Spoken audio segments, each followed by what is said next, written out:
You want to go from this to this? Then you've come to the right place. I'm Prizmere, and in this video I'm going to show you how to create a Bloodied build.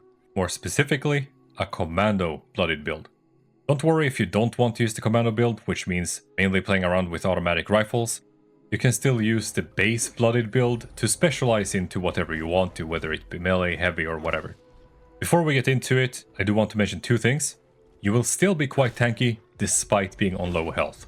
Yes, it's possible to die very quickly, but it's going to be a lot better with this build setup than if you don't have a build and you stay at low HP. So I wouldn't worry too much about tankiness. You can also run a Bloodied build on like 50% HP and it's still pretty good. And secondly, the game will become easier. With more damage, with more ways to move around with all the mutations that you get, it will trivialize the game, I guess to a certain extent. So if you really want it to be exactly the same difficulty that you have right now, then I wouldn't recommend that you go for this build. Otherwise, have at it. Now let's get into the mutations. Where can you get mutations? You can buy a recipe from White Spring Bunker. It's rather costly, like I think it's 17k caps or something per. It's kind of a long-term goal. Wouldn't really recommend it if you want the build right now. But hopping vendors, that's a very good way of finding these different ones. There is one thing you want to keep in mind when it comes to mutations, and that is they give positives and negatives. The good thing is you can use a perk card to negate 75% of those negatives, and I will show you that very soon in the perk card section. You're not going to need all of the mutations that you see on screen. The ones that I don't mention, you absolutely want. So starting off with Carnivore, I would say Carnivore for melee builds, but it's also pretty decent for like pretty much any build. But if you want to specialize in VATS Commando crits, Herbivore is probably better for you. You can also choose to not go any of them at all if you want to take that route. Egghead is optional, but it gives int, which is very nice for experience. So I would probably go with this one as well. Electrically Charged, another optional one. It does stagger melee attackers sometimes, which can save you. So I would say use this one as well. Healing Factor heals you out of combat, I'm pretty sure. It's quite nice, but it's not mandatory, so it's up to you. Herd Mentality, the only time you wouldn't get this one is if you are a player that plays by yourself at all times, meaning no casual teams, no pre-made teams. Don't take this one if that's you. If you join casual teams often, definitely take this one, because that's going to give you a lot more special stats. As for the rest of the unmentioned ones, get them. I'm gonna show you a Barebone Bloodied build that doesn't use any of the legendary perks. Ideally, you would use legendary perks if you have them. I'll show you a more detailed version after this one. I'm just gonna show you this very briefly. Here are the special stats. So I'm not gonna explain in detail here what I've used. Most of this stuff provides a pretty good basis of what you're gonna want. Some of the stuff, especially the last ones in luck, you can change out if that's what you would want to do. So if you don't have legendary perk cards, I would probably just take a screenshot of this, copy it, and kind of swap it around as you see fit. You want to make this build yours. It's not a one-size-fits-all type of deal, so definitely fiddle around with it a bit. Now let's get into the full Bloodied loadout. First off with the legendary perks. Taking one for the team. This is a very good all-rounder card that increases your damage, assuming that you are on a team of course, and assuming that you don't go full stealth. If you go full stealth, you can use follow through instead. You can use both, but I would probably change out one of them for an additional special legendary perk card, or maybe even a defensive one or Master Infiltrator that helps you with lockpick and hacking. It's completely up to you. Me personally though, since I play rather aggressively, I would probably remove follow through for endurance now with the new perk cards. At least I'm gonna try that out and see how it does. Other than these two cards, the first special legendary card that I would recommend ranking up is Luck. You can't really have too many luck points in my experience. You have so many good perks in there, so you're probably not going to regret it. And then you have a lot of good stuff in Agility as well. That's not a bad one to max out. Then we have Strength. This one is working out quite well for me, but there is a chance you might want less, so I'm going to leave it up to you to decide if you want this or not. Intelligence is a pretty big one, especially considering Intelligence gives you more experience. As for the regular perk loadout, I'm not gonna explain every card specifically what it's doing, you can read that yourself, but I will explain into some detail on some of them, and also mention a couple of ones that you can trade them for if you don't want the one you see on screen. So first and foremost, we got Blocker, really good defensive card. You would for sure want this one equipped.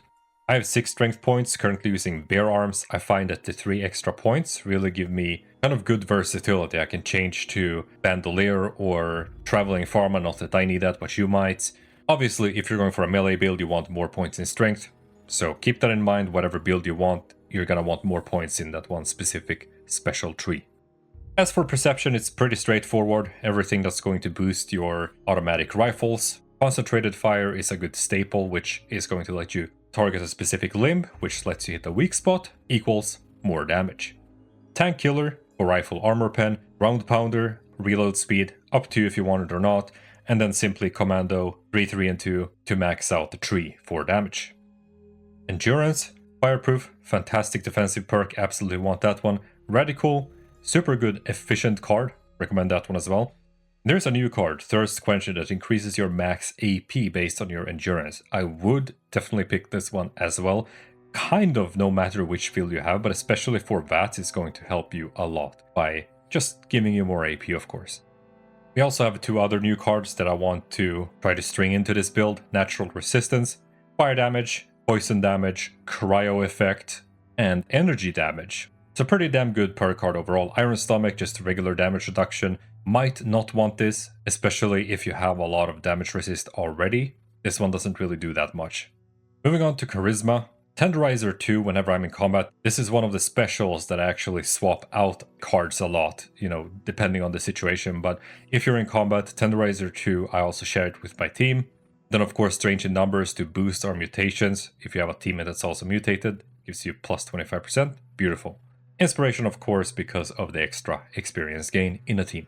As for intelligence, I use energy guns alongside with my ballistic automatic rifles, so batteries included to reduce that weight. If you don't use energy guns, this is one you could swap out. Maybe Demolition Expert would be for you if you have explosives or a second legendary star explosive on a weapon.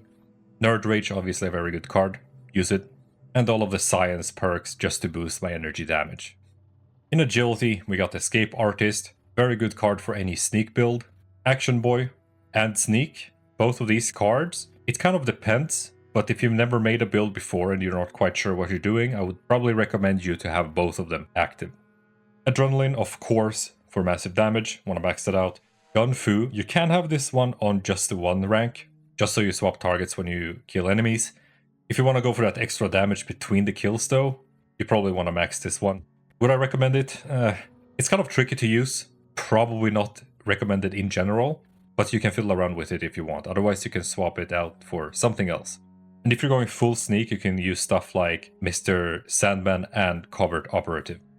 In luck, we have some very important cards. This is the one I was talking about, Class Freak, 75% reduction of your negative mutation effects. Absolute must in my opinion. Starch Genes as well. This one, when you have all of your mutations on, you're basically never going to want to take it off unless you want to swap your mutations around. Serendipity, probably the best defensive perk, absolute must-have. Critical Savvy 3, you want this one because if you are at, I believe it's 33 luck and you have a triple rank in this card, you will crit every other hit. So if you're running a BATS build, you're definitely going to want to keep that in mind. And these last couple of perks are kind of free for you to choose whatever you want to pick.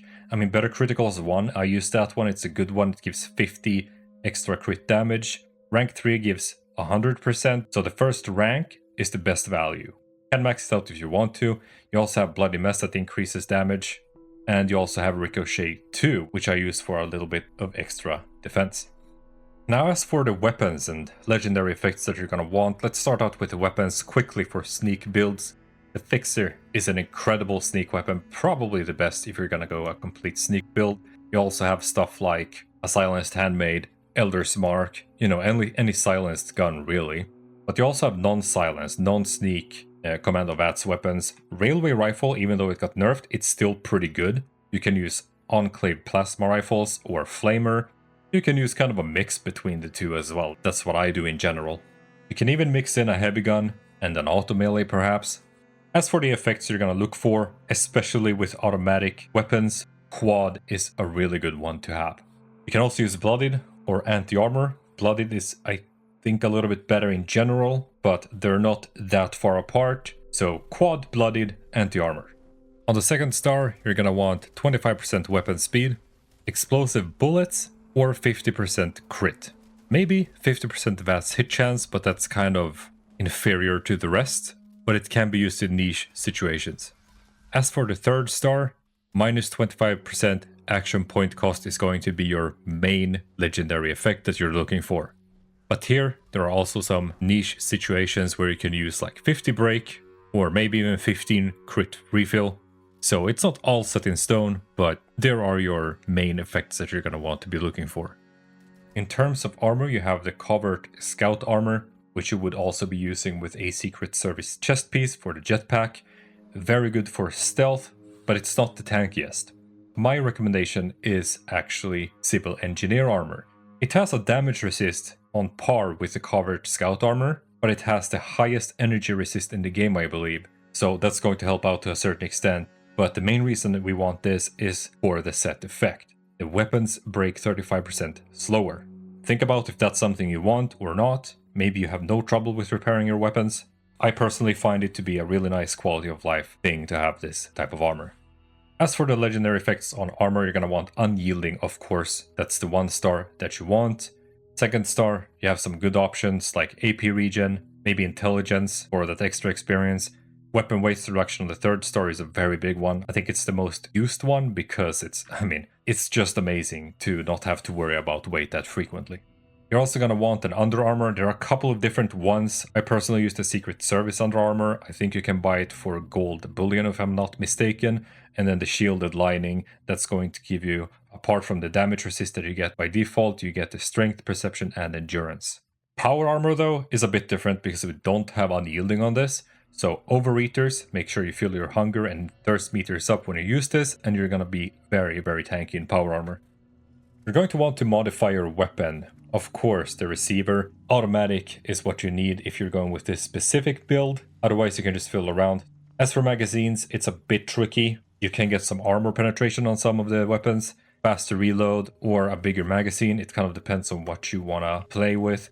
But one very big thing is you want to optimize it for AP cost. Whatever gives you the lowest AP cost is pretty much what you're going to want across most of these modifications. So make sure you look at that number when you change things out. You also have a couple of buffs. The Company Tea, if you have the Company Tea machine, is a very good one, especially if you are herbivore. You can almost trade this one out for the Action Boy or Action Girl perk. Sweet Mutfruit Tea for extra crit damage. You also have stuff like different meats that give you a huge increase in melee damage if you're doing a melee build. So just keep in mind you have these different types of buffs. You also have like stuff in aid like bobbleheads and magazines and whatnot that you can use. Making this video, I probably forgot a thing or two, so if there is something I've missed out, definitely feel free to add that in the comments to let everybody know. Other than that, I hope this video was helpful and that you enjoyed it. If you did, make sure to leave a like and subscribe if you want to see similar content in the future. And I will see you next time.